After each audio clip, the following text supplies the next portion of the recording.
নমস্কার, আপনার কি সিংহ রাশি কিংবা আপনার কি সিংহ লগ্ন? যদি আপনি সিংহ রাশি বা লগ্নের ব্যক্তি হয়ে থাকেন তাহলে আজকের এই পর্বটা আপনার জন্য খুব গুরুত্বপূর্ণ হতে চলেছে।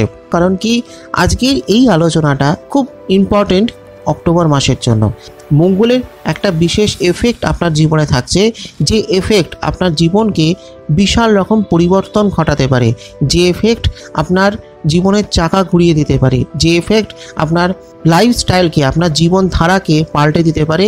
এই মঙ্গলের এফেক্ট, মঙ্গল এত ভালো পজিশনে রয়েছে যেটা সচরাচর থাকে না, এবং সেই সঙ্গে মঙ্গল ও বৃহস্পতির উভয়েরই একটি প্রভাব রয়েছে, এবং সেই সঙ্গে শনিদেবের একটা প্রভাব থাকছে। মঙ্গল থাকছে আপনার একাদশে। মঙ্গল কে না? মঙ্গল হলেন অগ্নিতত্ত্বের কারক গ্রহ। মঙ্গল হলেন আপনার এনার্জি। এমনিতে আপনি সূর্যের জাতক বা জাতিকা, কারণ কি আপনি সিংহ রাশির ব্যক্তি, বা যদি আপনার লগ্ন হয় সিংহ লগ্ন, তাহলে সেক্ষেত্রে আপনার রাশির অধিপতি বা লগ্নপতি হলেন রবি। অর্থাৎ রবির একটা বিশাল ভূমিকা থাকে। রবি হলো আমাদের শক্তির উৎস। এবার সেই সঙ্গে মঙ্গল সেখানে জুড়ে গেল। মঙ্গল কি করছে না? মঙ্গল হলো আপনার শক্তির উৎস একটা, এবং আমরা যে লড়াই করছি, ফাইট করছি, যুদ্ধের ময়দানে নামছি বা জীবন যুদ্ধে যে লড়াই করছি, এই সমস্ত কিছুর পেছনে মঙ্গলের একটা ভূমিকা থাকে। এবং সেই সঙ্গে কি হচ্ছে না, মঙ্গল আপনার দুটো ঘরকে দেখছে। আপনার রাশি বা লগ্ন সাপেক্ষে দুটো ঘরকে দেখছেন মঙ্গল। একটা হলো আপনার চতুর্থ ঘর, অন্যটা হলো আপনার নবম ঘর। তাহলে সেই চতুর্থপতি ও নবমপতি কোথায় চলে যাচ্ছেন না? আপনার একাদশে গিয়ে, খুব স্ট্রং একটা জায়গায়। একাদশ ভাব হলো এমন একটা ভাব যেখানে গিয়ে যে কোনো গ্রহ, যে গ্রহই থাকুক না কেন, সেই গ্রহ সে পজিটিভ রেজাল্ট দিতে বাধ্য হয়। এবং মঙ্গলও এক্ষেত্রে আপনাকে একটা খুব স্ট্রং একটা পজিটিভ রেজাল্ট দেবে। এবং মঙ্গল একাদশে প্রবেশ করছে কোথায় না? মিথুন রাশিতে গিয়ে প্রবেশ করেছে, এবং 20শে অক্টোবর অবধি তিনি আপনার একাদশে থাকছেন। ফলে একটা দুর্দান্ত এফেক্ট আপনার জীবনে তৈরি করতে শুরু করবে। এবং সবথেকে বড় কথা হলো যে মঙ্গল প্রথমে রোহিণী নক্ষত্রে থাকছে, এবং তারপর সেখান থেকে মৃগশিরায় প্রবেশ করছে। মৃগশিরা নক্ষত্র হলো মঙ্গলের নিজস্ব নক্ষত্র, নিজের নক্ষত্র। সেখানে যখন মঙ্গল প্রবেশ করবে, আরও একটা সুন্দর ফল ইনি আপনাকে দিতে শুরু করবেন। তো সেটা কিভাবে হচ্ছে, কেন হচ্ছে, কোন কোন ঘরকে কোন ঘরের সঙ্গে কানেক্ট করছে, আর কোন কোন ঘরে ইনি দৃষ্টি দিচ্ছেন, ফলে সব মিলিয়ে আপনার ওপর এফেক্ট কী, তার যাবতীয় তথ্য নিয়ে আজকে আমার একটা সংক্ষিপ্ত কিন্তু গুরুত্বপূর্ণ আলোচনা। তাই ভিডিওটা শেষ অবধি দেখবো অনুরোধ করলাম। ভালো লাগলে একটা লাইক করে দেবেন, অবশ্যই শেয়ার করে দেবেন সকলকে, আর অবশ্যই কমেন্ট করে জানাবেন আপনার মতামত, আপনার প্রশ্ন। আর সেই সঙ্গে অ্যাস্ট্রোহাউস চ্যানেলে যদি আজ আপনি প্রথম হন, তাহলে চ্যানেলটিকে এখনই সাবস্ক্রাইব করে পাশের বেল আইকনটা ক্লিক করে রাখুন। ফলো লাইক করতে ভুলবেন না অ্যাস্ট্রোহাউস ফেসবুক পেজ, যাতে আমার আগামী ভিডিওর নোটিফিকেশান সবার আগে আপনার কাছে পৌঁছয়। তাহলে কি দাঁড়াচ্ছে না, আপনার চতুর্থ ঘর হয়ে গেল ডিজায়ারের জায়গা, স্বপ্ন পূরণের জায়গা, বা ছোটোখাটো মানুষের জীবনে ইচ্ছে স্বপ্ন থাকে, সেগুলো হলো ফোর্থ হাউস। সেই সঙ্গে আপনার মাতৃস্থান, মাতুল কুল, পরিবারের জায়গা, পারিবারিক জীবনের জায়গা, সেই সঙ্গে কিছুটা স্ত্রী বা দাম্পত্য জীবনকেও দেখা হয়, বা যদি আপনি মহিলা হন তাহলে সেক্ষেত্রে আপনার স্বামীর জায়গাটা দেখা হবে। ফোর্থ হাউস মানুষের জীবনে একটা গুরুত্বপূর্ণ পার্ট। এবং সেই সঙ্গে নবম হয়ে গেল আপনার ভাগ্য, পিতা, ধর্ম। এই তিনটে ক্ষেত্রে হলো নবমের সঙ্গে রয়েছে, অর্থাৎ মা এবং বাবা, এই দুটোর কারক গ্রহ হয়ে গেলেন আপনার মঙ্গল। এবং সেই সঙ্গে আপনার ভাগ্য যদি আপনার সহায়ক থাকে তাহলে কিন্তু আপনার জন্য খুবই ভালো সময় থাকে।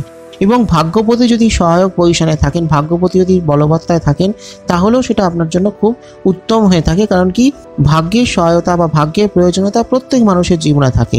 আপনি একজন গৃহবধূ হতে পারেন, আপনি একজন স্টুডেন্ট হতে পারেন, আপনি একজন প্রফেশনাল পার্সন হতে পারেন, বা আপনি একজন রিটায়ার্ড পার্সন হতে পারেন। প্রত্যেক মানুষের জীবনে একটা ভাগ্যের সহায়তা প্রয়োজন হয়, এবং এক্ষেত্রে মঙ্গল কিন্তু আপনাকে সেই সহায়তা করবে। মঙ্গল যিনি কিনা আপনার নবমপতি, তিনি কোথায় না আপনার একাদশে গিয়ে একটা স্ট্রং পজিশনে পৌঁছচ্ছেন, একটা খুব ভালো পজিশনে পৌঁছচ্ছেন। ফলে সেক্ষেত্রে আপনার এই চতুর্থ আর নবম এই দুটো ঘর খুব পজিটিভ হয়ে উঠবে, আরও স্ট্রং হয়ে উঠবে, আরও ভালো ফল দিতে শুরু করবে এই দুটো ঘর থেকে। এবার কি হচ্ছে না, আপনার একাদশ ঘর হয়ে গেল মিথুন রাশি। মিথুন রাশির তত্ত্ব হলো বায়ুতত্ত্ব, আর মঙ্গলের তত্ত্ব হলো অগ্নিতত্ত্ব। তাহলে বায়ুতত্ত্বের ঘরে যখন অগ্নিতত্ত্বের মঙ্গল প্রবেশ করলো, তাহলে সেক্ষেত্রে কি হলো না, মঙ্গলের যে এনার্জিটা সেটা কোথাও গিয়ে আরেকটু বৃদ্ধি পেল। যেমনভাবে হাওয়ার সংস্পর্শে, বায়ুর সংস্পর্শে আগুন আরও বেশি করে প্রজ্বলিত হয়, ঠিক সেইভাবে মঙ্গলের যে এনার্জি সেটা আরেকটু কোথাও বৃদ্ধি পাবে। তো এটা হলো মঙ্গলের একটি পজিটিভ জায়গা, যেখানে আপনার একাদশ ভাবটা খুব স্ট্রং হচ্ছে, সেই সঙ্গে আপনার চতুর্থ ও নবম ভাবটাও স্ট্রং হচ্ছে। একাদশ ভাবটা হলো আপনার আয়ের জায়গা, রোজগারের জায়গা, আপনার ডিজায়ারের জায়গা, স্বপ্ন পূরণের জায়গা, সাকসেসের জায়গা। আপনি যে কাজ করছেন সেই সাকসেস বা যে আউটপুট, এইটা হলো আপনার এই একাদশ ঘর থেকে বোঝা যাচ্ছে। তাহলে এই একাদশ, চতুর্থ এবং নবম এই তিনটে জায়গা খুব ভালো হলো, এটুকু তো বেশ পরিষ্কার। এবার কি হচ্ছে না, মঙ্গল একাদশে বসে তিনটে জায়গায় দৃষ্টি দিচ্ছেন। আপনার রাশি বা আপনার লগ্ন সাপেক্ষে তিনটি ঘরে ইনি দৃষ্টি দিচ্ছেন। প্রথম দৃষ্টি পড়ছে আপনার ষষ্ঠে গিয়ে, ষষ্ঠ হয়ে গেল মকর রাশি এবং ষষ্ঠ ঘরের অধিপতি কিনা শনিদেব। এবার তিনি কুম্ভে গিয়ে তিনি বক্রী হয়ে রয়েছেন, ফলে কি দাঁড়ালো, তিনি মকর রাশিরও ফল দেবেন। এবার কি হচ্ছে না, এই মকর রাশির ওপর কিন্তু বৃহস্পতিরও দৃষ্টি থাকছে, ফলে কি দাঁড়ালো না, আপনার ষষ্ঠভাবে গিয়ে বৃহস্পতি ও মঙ্গল উভয় গ্রহের দৃষ্টি রয়েছে এবং শনিদেব তিনি বক্রী হয়ে তিনি ষষ্ঠ গৃহেরও ফল দিচ্ছেন। ফলে ষষ্ঠ ঘর হয়ে গেল আপনার রোগ, ঋণ, রিপু, শত্রুর জায়গা। অর্থাৎ সেখানে যখন শুভ গ্রহের দৃষ্টি রয়েছে, মঙ্গল এবং বৃহস্পতির যখন দৃষ্টি রয়েছে, মানে ধরে নিন আপনার শরীর স্বাস্থ্য ভালো থাকবে, হেলথ রিলেটেড অনেক কিছু সমস্যা আপনার কম থাকবে, আপনি অনেক দিক থেকে সুস্থ থাকবেন। কোনো আর্থিক কোনো সমস্যা যদি আপনার হয়, ধার দেনা হয়ে থাকে, হয়তো আপনি শোধ করতে পারছেন না, তাহলে সেগুলো আপনি শোধ করতে পারবেন। সেই সঙ্গে যদি কোনো শত্রু আপনাকে ডিস্টার্ব করে, কোনো প্রবলেম যদি আপনার হয়, কোনো ল লিটিগেশন কোনো প্রবলেম হয়, কোনো আইনি কোনো সমস্যা হয়, তাহলে সেই সমস্যাগুলো অনেকটা কম থাকবে এবং আপনার শত্রু আপনার সামনে নত হবে, কারণ মঙ্গল ও বৃহস্পতি উভয়ের দৃষ্টি এবং শনি সেই ষষ্ঠ গৃহেরই ফল দিচ্ছেন। ফলে আপনার কোনো শত্রু সংক্রান্ত মামলায় আপনি জয়লাভ করবেন, শত্রু আপনার সামনে নত হবে এবং বিভিন্ন প্রতিযোগিতায়, বিভিন্ন পরীক্ষায় আপনি সাকসেস পেতে পারবেন। বিভিন্ন প্রতিযোগিতামূলক পরীক্ষায় সফল হওয়ার জন্য অত্যন্ত শুভ সময়। সেটা সরকারি চাকরির পরীক্ষা হলেও হতে পারে, সেটা কোনো বেসরকারি চাকরির পরীক্ষা হলেও হতে পারে, বা বিভিন্ন ধরনের পরীক্ষায়, বিভিন্ন ধরনের ক্ষেত্রে আপনি সফল হতে পারবেন। আপনার কর্মজীবনে আপনি যেখানে চাকরি করছেন বা ধরুন আপনি ব্যবসা করছেন, সেখানে অনেক সময় কম্পিটিশান থাকে, তো সেই কম্পিটিশান, সেই প্রতিযোগিতায় আপনি জয়লাভ করতে পারবেন। এটা হলো একটা সবথেকে ভালো জায়গা এবং মঙ্গলের এই অবস্থান, মঙ্গলের এই দৃষ্টি অত্যন্ত শুভ এবং সর্বোপরি আপনি একটা ভালো প্রফিট আপনার জীবনে আসবে, অনেক দিক থেকে আপনি লাভবান হবেন, যেহেতু ইনি একাদশে বসে আপনার ষষ্ঠকে দৃষ্টি দিচ্ছেন। ফলে এক্সেলেন্ট একটি জায়গা এবং যেটা আপনার জন্য অত্যন্ত শুভ। এরপরে দৃষ্টিটা পড়ছে আপনার পঞ্চমে গিয়ে। পঞ্চম হয়ে গেল আপনার কেরিয়ারের জায়গা, উচ্চশিক্ষার জায়গা। আপনি যে শিক্ষান্তে বা শিক্ষার শেষে যে আপনি যে কেরিয়ারে আপনার কর্মজীবনে যে পদার্পণ করছেন, এটা কিন্তু আপনার এই 5th হাউস থেকে দেখা হয় এবং 5th হাউসে গিয়ে মঙ্গলের এই সপ্তম দৃষ্টি পড়ছে। অতীব শুভ আপনার কেরিয়ারের জন্য, আপনার পড়াশোনার জন্য, উচ্চশিক্ষার জন্য বা প্রেমের জন্য, ভালোবাসার জন্য অত্যন্ত শুভ। পঞ্চম ঘর থেকে কিন্তু মানুষের প্রেম ভালোবাসাকেও দেখা হয়, তো সেখানে মঙ্গলের দৃষ্টি আপনার প্রেমের জন্য, ভালোবাসার জন্য অত্যন্ত শুভ। কাউকে ভালোবেসে থাকলে সেই ভালোবাসা আরও সুন্দর হবে, বা ধরুন আপনি বিয়ে করতে চাইছেন, তাহলে বিয়ের জায়গাটাও আপনার ভালো এবং খুব সুন্দর একটা সময় কিন্তু আপনার প্রেম বা আপনার কর্মজীবনে, কেরিয়ারের ক্ষেত্রে কিন্তু একটা ভালো টাইম উঠে আসছে। এবং একটা মজার বিষয় হলো যে এই যে পঞ্চম ঘরে দৃষ্টি পড়ছে, সেই পঞ্চমপতি কিন্তু তিনি কিন্তু রয়েছেন আপনার দশমে গিয়ে। দশমটা কি না, দশম ঘর হয়ে গেল আপনার কর্মের জায়গা। তাহলে কি দাঁড়াচ্ছে না, একাদশ ঘরেই বসে মঙ্গল পঞ্চমকে দৃষ্টি দিচ্ছে আর পঞ্চমপতি তিনি রয়েছেন আপনার দশমে। তাহলে কি দাঁড়ালো না, একাদশ, 11, 5 আর 10 এই তিনটে ঘরের মধ্যে একটি কানেকশান তৈরি হলো। এক্সেলেন্ট একটা কানেকশান, এক্সেলেন্ট একটা জায়গা, যে জায়গাটায় এসে আপনি কর্মজীবনে একটা এক্সেলেন্ট ফল পাবেন। আপনার কর্মজীবনে নতুন নতুন সুযোগ, নতুন অপরচুনিটি, নতুন সম্ভাবনা আপনার জীবনে তুলে আনবে। আপনি যে কাজই করুন, আপনি চাকরি করুন, চাকরি ক্ষেত্রে হলেও খুব শুভ, বা ধরুন আপনি একজন ফ্রেশার, চাকরির জন্য চেষ্টা করছেন, অ্যাপ্লাই করছেন, চাকরির জন্য সিভি দিচ্ছেন বা ধরুন ইন্টারভিউ দিচ্ছেন, আপনি ইন্টারভিউ ক্র্যাক করতে পারবেন এবং আপনার চাকরি প্রাপ্তির সম্ভাবনাটা অত্যন্ত উজ্জ্বল। বা ধরুন আপনি চাকরির জন্য পরীক্ষা দিচ্ছেন, খুব ভালো জায়গা। বিশেষ করে আপনি যদি কোনো সরকারি চাকরির প্রিপারেশন নেন বা পরীক্ষা দেন এই সময়, তাহলে কিন্তু আপনার চাকরি প্রাপ্তি হতে পারে। কারণ কি, আপনার দশমের সঙ্গে ষষ্ঠ আর একাদশ কানেক্টেড হচ্ছে, ফলে সরকারি চাকরি প্রাপ্তির জায়গাটা কিন্তু খুবই সম্ভাবনাময় হয়ে উঠছে এবং অত্যন্ত শুভ একটি ক্ষেত্র এবং আপনার কর্মজীবনে বহুভাবেই কিন্তু উন্নতি লাভ বা উন্নতি প্রাপ্তির সম্ভাবনা কিন্তু তৈরি করছে। এবং চাকরি ছাড়াও যদি আপনি ব্যবসা করেন বা আপনি যদি ফ্রিল্যান্স কাজ করেন, তাহলে সেক্ষেত্রে সেই কাজের জায়গাটাও খুব ভালো এবং আপনার কর্মজীবনে একটা খুব ভালো উন্নতি, খুব ভালো একটা সাকসেস কিন্তু আপনি পেতে পারেন। আপনার জীবনের চাকা কিন্তু ঘুরে যেতে পারে। সেই সঙ্গে আরেকটা দৃষ্টি পড়ছে আপনার দ্বিতীয় ঘরে গিয়ে। দ্বিতীয় ঘর হয়ে গেল ব্যক্তির ধনস্থান। আপনি যে রোজগার করছেন সেই রোজগার থেকে কতটা আপনি সঞ্চয় করতে পারছেন, বা আপনি পৈতৃক সূত্রে আপনি কতখানি সম্পত্তি, অর্থ সম্পদ আপনি পেলেন, এই সমস্ত কিছু রয়েছে কিন্তু এই দ্বিতীয় ঘর থেকে বা সেকেন্ড হাউস থেকে। এবং মজার কথা হলো এটাই যে একাদশে বসে মঙ্গল যেমন আপনার দ্বিতীয় ঘরকে দৃষ্টি দিচ্ছেন, ঠিক সেইভাবে দশমে বসে বৃহস্পতিও কিন্তু আপনার এই দ্বিতীয় ঘরটিকে দৃষ্টি দিচ্ছেন। ফলে কি দাঁড়ালো না, বৃহস্পতি ও মঙ্গলের উভয়ের দৃষ্টি আপনার ধনস্থানে, আপনার এই অর্থস্থানে গিয়ে পড়ছে। ফলে আপনার আর্থিক ক্ষেত্র আরও স্ট্রং, আরও পজিটিভ হয়ে উঠবে। আপনি যে কাজই করুন না কেন সে কাজে কিন্তু আপনি ধনসম্পদ লাভ করতে পারবেন। অর্থনৈতিক ক্ষেত্রটা অত্যন্ত শুভ।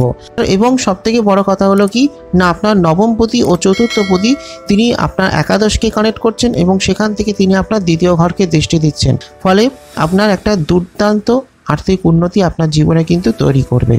আপনি যে কাজই করুন না কেন অত্যন্ত স্ট্রং একটা জায়গা। আপনি সেই কাজে অনেক অর্থ উপার্জন করতে পারবেন।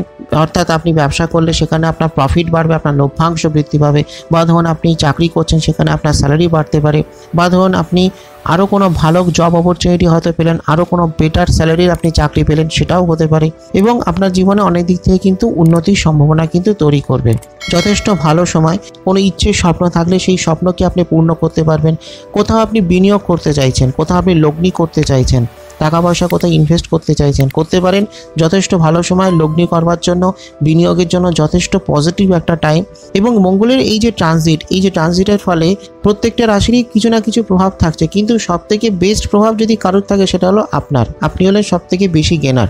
কারণ কি, এক্ষেত্রে আপনার অর্থনৈতিক ক্ষেত্র এবং আপনার কর্মজীবন দুটো ক্ষেত্রেই কিন্তু একটা খুব ভালো জায়গা তৈরি করছে। বা ধরুন আপনি ভাবছেন নতুন কোনো ব্যবসা করবেন, তাহলেও কিন্তু খুব ভালো জায়গা। কারণ কি, এক্ষেত্রে এই সময় বুধের অবস্থান আপনার রাশিতে এবং তারপর বুধ আপনার দ্বিতীয় ঘরে প্রবেশ করছে, সক্ষেত্রী হচ্ছে, উচ্চস্থ হচ্ছে। সেই সঙ্গে মঙ্গলের দৃষ্টি সেখানে থাকছে। এবং একজন ব্যক্তির ব্যবসা দেখতে গেলে তার মোটামুটি দুটো জায়গা দেখতে হয়।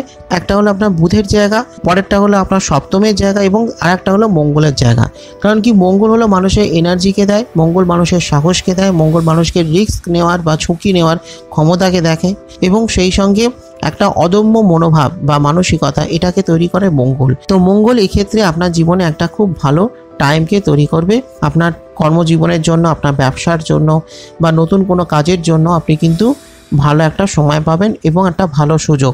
এই সময়টাকে, এই সুযোগটাকে যদি আপনি সম্পূর্ণভাবে কাজে লাগাতে পারেন তাহলে কিন্তু আপনার যে কোনো ক্ষেত্রে আপনি খুব সাকসেস পাবেন। আপনি চাকরি করতে চাইলে সেখানেও আপনি সাকসেস পাবেন, বা ধরুন আপনি চাকরি করছেন সেখানেও সাকসেস পাবেন। আবার ধরুন আপনি ভাবছেন যে একটা ব্যবসা করবেন, চাকরির পাশাপাশি কোনো একটা ব্যবসা করবেন বা কোনো সাইড ইনকাম আপনি চাইছেন, তো সেই জায়গাটাও কিন্তু আপনার হতে পারে। আপনার একাধিক সোর্স থেকে বা একাধিক ক্ষেত্র থেকে আপনার কিন্তু টাকা পয়সা আসতে পারে এবং অপ্রত্যাশিত আর্থিক উন্নতি হওয়ার সম্ভাবনা রয়েছে। অর্থাৎ আপনি ভাবেননি এমন জায়গায় আপনি টাকা ইনভেস্ট করেছেন, বা হয়তো কোনো একটা সময় খেটেছিলেন, পরিশ্রম করেছিলেন, কিন্তু আপনি ভাবেননি যে সেখান থেকে এত ভালো রিটার্ন, এত ভালো সম্ভাবনা আপনার জীবনে পেতে পারেন। এই ব্যাপারটা কিন্তু আপনার জীবনে হতে পারে। তাই খুব ভালো সময়, খুব অত্যন্ত শুভ একটি ক্ষেত্র। আপনি একটু পরিশ্রম করলেই কিন্তু যথেষ্ট উন্নতি লাভ করতে পারবেন। হ্যাঁ, পরিশ্রম আপনাকে করতেই হবে, না খাটলে হবে না। কারণ সেক্ষেত্রে শনির একটি দৃষ্টি রয়েছে। শনি আপনার সপ্তমপতি, সপ্তমে অবস্থান করছেন এবং সপ্তম ঘর হয়ে গেল ব্যক্তির কর্মেরও জায়গা, কর্মযোগের জায়গা, ব্যবসার জায়গা। এবং আপনি যে কাজই করুন না কেন সেখানে সপ্তম ঘর একটি খুব গুরুত্বপূর্ণ একটি ক্ষেত্র। তো যেহেতু সপ্তম ঘরে বসে আছেন শনি এবং তার সপ্তম দৃষ্টি আপনার রাশিতেই রয়েছে, ফলে আপনাকে পরিশ্রম করতে হবে, আপনাকে খাটতে হবে, এটুকু খুব পরিষ্কার। কিন্তু সেই পরিশ্রমে আপনি সাকসেস পাবেন, সফলতা অর্জন করতে পারবেন। এটা হলো সবথেকে বড় কথা। অত্যন্ত শুভ একটি ক্ষেত্র। আপনি যে কাজই করুন না কেন আপনার কর্মজীবনে অনেক সুযোগ, অনেক অপরচুনিটি কিন্তু আসবে, নতুন নতুন সুযোগ আসবে। এবং আপনি যদি কোথাও বিনিয়োগ করেন, কোনো রিয়েল এস্টেটে বা কোনো বিজনেসে, বা আপনার বিজনেসকে চাইছেন আপনি আরও বাড়াতে, ধরুন আপনি চাইছেন যে আরও একটু ব্যাংক লোন নিয়ে ব্যবসাটাকে আরও বাড়াই, তাহলেও সেটা হতে পারে। এবং মোট কথা সব মিলিয়ে বলবো, আপনার স্বপ্ন, আপনার উচ্চাকাঙ্ক্ষা, আপনার কোনো বড় স্বপ্ন আছে, আপনি কিছু জমি বাড়ি কিনতে চাইছেন, গাড়ি বাড়ি কিনতে চাইছেন, সেই স্বপ্ন ইচ্ছেও কিন্তু আপনার পূর্ণ হতে পারে। এবং আপনার মধ্যে একটা সাহস, আপনার মধ্যে একটা এনার্জি, এই সমস্ত কিছু কিন্তু আপনার মধ্যে থাকবে, যেটা আপনার জন্য সবথেকে বড় এবং পজিটিভ একটি ক্ষেত্র। যথেষ্ট পজিটিভ সময়, যথেষ্ট উন্নতির সময়। এছাড়া সেই সঙ্গে আপনার শরীর স্বাস্থ্য ভালো থাকবে, আপনার শারীরিক ক্ষেত্র অত্যন্ত শুভ, মানসিক ক্ষেত্র অত্যন্ত শুভ থাকবে এবং সেই সঙ্গে হলো যে আপনার প্রেমের জায়গা, ভালোবাসার জায়গা, সেগুলো কিন্তু ভালো থাকবে। আপনি কাউকে ভালোবাসলে সেটা আরও সুন্দর দিকে এগোতে পারে, বা ধরুন আপনি বিয়ে করতে চাইছেন তাহলে বিয়ে আপনার হতে পারে। যদি কোনো পার্টনারশিপ বিজনেস করেন তাহলে সেই বিজনেস ভালো হবে, বা আপনার যিনি জীবনসঙ্গী তাকে নিয়ে যদি কোনো পার্টনারশিপ বিজনেস করেন তাহলে কিন্তু খুব ভালো আপনার টাইম চলবে। যথেষ্ট ভালো সময় এবং সময়টাকে সঠিকভাবে কাজে লাগান। তো এটাই ছিল আমার আজকে সংক্ষিপ্ত আলোচনা। ভালো লাগলে একটা লাইক করে দেবেন, শেয়ার করে দেবেন সকলকে, আর অবশ্যই কমেন্ট করে জানাবেন আপনার প্রশ্ন বা মতামত। সেই সঙ্গে অ্যাস্ট্রো আয়ুষ চ্যানেলটিকে সাবস্ক্রাইব করে রাখুন, ফলো লাইক করতে ভুলবেন না অ্যাস্ট্রো আয়ুষ ফেসবুক পেজ, যাতে আমার আগামী ভিডিওর নোটিফিকেশন সবার আগে আপনার কাছে পৌঁছয়। আসছি খুব শীঘ্রই আগামী পর্বে আরও কিছু নতুন তথ্য নিয়ে। ততক্ষণের জন্য নমস্কার।